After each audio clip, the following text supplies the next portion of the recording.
Hi fire signs, Aries, Leo, Sagittarius, Ascendant, Sun, Moon, Venus, Rising, and those of you that are cross-watching as well. And welcome to your Tarot Love Messages.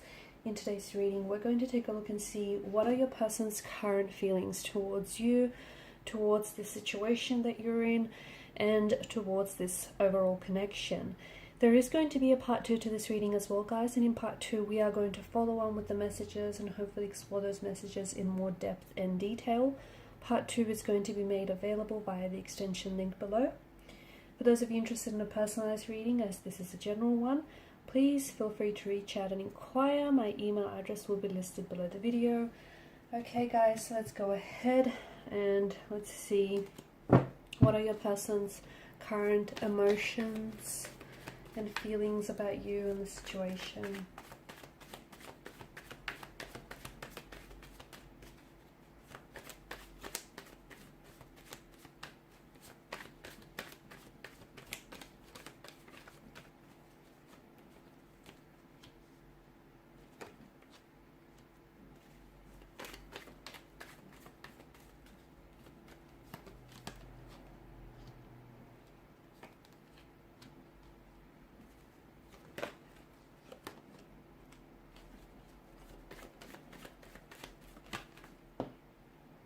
Okay, the High Priestess, but she's kind of come out in reverse. The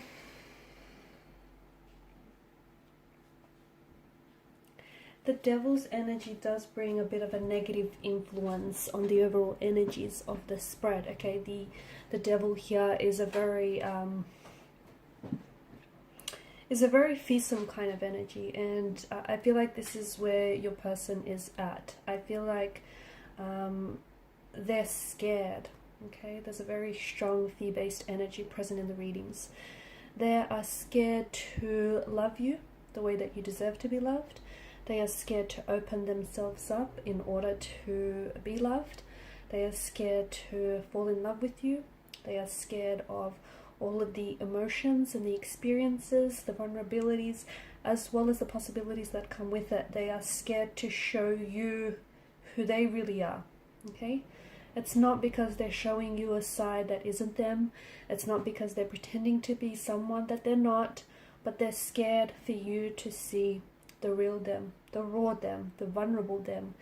They are scared to love again. They're scared to, they want this, but their fear is bigger than their want. It is their fear of what this could be and what this is and what this means for the both of you is bigger than what they want. Okay, now this fear-driven energy is something that has been with them for quite some time.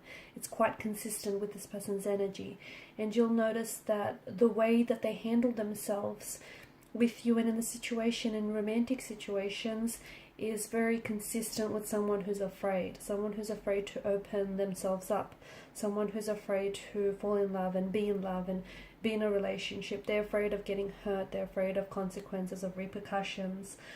So they're also afraid of losing you. Okay, they're afraid of becoming attached to you. They're afraid of, of things becoming more serious. It's not because they don't want this. It's because they're scared that this might not work. Okay, and you might not feel what they feel, and you might not love them the way that they want to be loved, and this might not work out in the end, and they might lose you. You might walk away. You might decide one day that, hey, this isn't for you. Basically, they're scared of everything that could happen, right? And it's this very fearsome energy that's controlling how they're behaving, and it's also controlling their emotions, and it's dictating their emotions. Because you'd notice that sometimes they might be very inconsistent with what they say or do, or you'll notice how sometimes it's almost like they'll want to open themselves up and talk to you about how they feel, but something holds them back, right? Or you could just feel it in the energies, like they're holding back. They want this, okay? But to me, it feels like they're not... they might not be ready for this. They might not be ready for all of this as well. Seven of Swords is a deceptive energy, but I don't think your person is lying to you. I don't think they're not being truthful about who they are or how they feel for you. I think it's more inner deception than anything else, because the High Priestess in reverse points upwards to the Seven of Swords. So inner deception means that they're not confronting, okay, where this fear is coming from. It's driven by, it could be driven, it's subconscious, okay, you got the Eight of Cups here. It could be driven by an emotional wound that was never really healed, and that still festers. So, because there's this fear of abandonment. And with your person, what happens is their attachment style is not healthy, because it's an anxious attachment style. They cling to people. They cling to people because they've lost people in the past, or people have abandoned and walked away from them. So what they do is they clutch onto them. They hold on to them. For fear of losing them. And it's what's happened in the past, and people have walked away, or they've abandoned or rejected them, and this way they're so scared to get close, because there's every chance that it might not work out. There's every chance that it might fail in the process. So this is their way of trying to protect themselves. Of course they want this Ten of Cups seen with you. They want this idyllic Ten of Cups, but they need to understand that in order to get this Ten of Cups, they have to they have to become vulnerable. They have to open themselves up, okay? And even if it means, getting hurt in the process, that's what love is, right? There's no guarantees. There's no guarantees that come with it. So your person can't keep running away forever. Your person can't keep, saying shut off forever. Sooner or later, they're going to have to put themselves out in the open. The other thing that your person does is they walk away, or they run. Their energy feels like it tries to escape. You've got the Knight of Swords here, Seven of Swords, the Eight of Cups. So before anyone else has the opportunity to ghost them, or to walk away, or to reject them, this person pulls the plug first.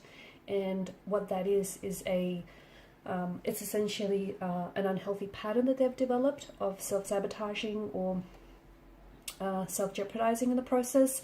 And it's basically them saying, I'm going to hurt you before you ever get a chance to hurt me. It's them walking away before you can walk away from them. It's them ghosting you before you even get a chance to ghost you.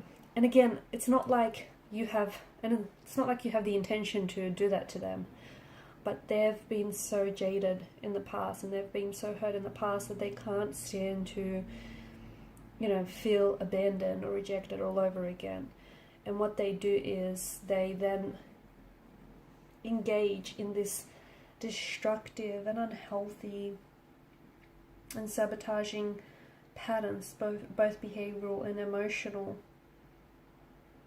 Okay, and that's what they do. They run.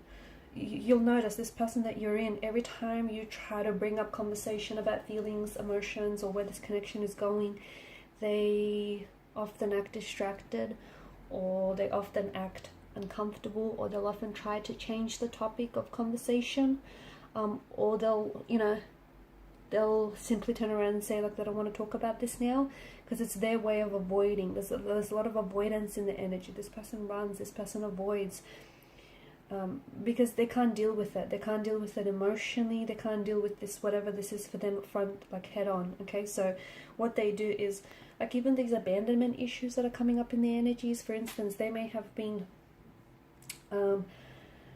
felt this abandonment in their emotional environment, in their upbringing. It could stem as early back as their childhood days, their young adolescence days. It could have happened in previous relationships, romantic, business, friendships. It might have echoed throughout all different types of relationships in the past. And because this is how it's always been, this is what they always know, and they just they come into a relationship with these preconceived notions that it's not going to work out, or the person is going to abandon them or reject them. So they already gear themselves up to run, right? But they do want with you. They do feel a connection with you, okay? And of course they have, with your person's current feelings, there's this really strong attraction. There's this really strong chemistry, okay? It's a sexual energy. It's an allure. It's a connection. It's so intense. The problem with it being so intense, and I don't see it being expressed in a healthy way by this person. And ultimately, when feelings are this intense, when they don't get expressed in a healthy way, in a healthy outlet, they can they can become very destructive, right? So with your person, they have a lot of love to give, but in the past they may have, aimed that love towards the wrong person, or they've never really channeled it outwards. So, they've had this pattern, they've had this habit of going for the wrong partners who would hurt them, who would betray them, who would end up leaving them, or they'd engage into relationships that they know won't work out. And maybe this is what's happening with you too. Maybe they feel like, yes, the both of you share a very strong connection and it's very intense, but on some level, maybe you and they already know that it's not going to work out. And that's the very reason they feel so drawn to you, they feel so connected, because there's something here that feels a little bit unhealthy. There's something here that feels a little bit toxic, whether it's about the individual energy or about the energies of the connection. So it's like there's this conflict, even though they know either something that they're doing is toxic to the relationship and is hurting the relationship, or they may feel like the both of you are, you're not exactly a healthy match for each other. But that's why they're drawn to you, because in the past, they've seeked out people or relationships that were doomed from the start. Okay, and this is what they do, okay, because that would mean then that they get a chance to walk away. And, they'll explain it away by, the relationship not working, or the relationship was doomed from the start, when this is initially what they seek out from the very beginning. So it's their way of avoiding a relationship, their way of avoiding emotional intimacy, if that makes sense. I know it can be very complicated to understand, but I do feel like with your person's energy, they refuse to confront their own insecurities or their own anxieties, or, they're refusing to confront this negative influence that their energy seems to be under. And I just think, a lot of what they say or do is ultimately dictated by their fear, okay? It's driven by their fear, but I also feel like it's not all intentional, because some of it does feel like it's coming from a place that is buried, like subconscious, and it's buried into their subconscious. Like, for instance, even this fear of abandonment and rejection, because it's something that they've never really dealt with. They've kind of pushed it away or buried it inside of them, but now it's manifesting itself, and it has manifested itself as patterns, destructive or sabotaging patterns over the relationship. And it's just something that they've become so accustomed to that they don't even realize what it is that they're doing, or the type of partners or relationships that they're seeking. So a lot of it is not even intentional, truth be told. It's driven by a wound that's so deep in their subconscious. But their current feelings for you, I think, they want to love you, and there is every chance that they do, but they're scared for this to go any further. And I think your person is going to, or has been, or is going to pull away because of this fear. And unfortunately, if they don't control this fear, it's going to control them, okay? So in part 2 of the reading, we're going to explore what exactly is the outcome. Where will this connection go? If this person is pulled away, will they come back, or will they come back after they distance themselves? So follow me to part 2 of the reading via the extension link below. Thanks guys for watching and listening. Please show your support by liking, sharing and subscribing to the channel. Bye.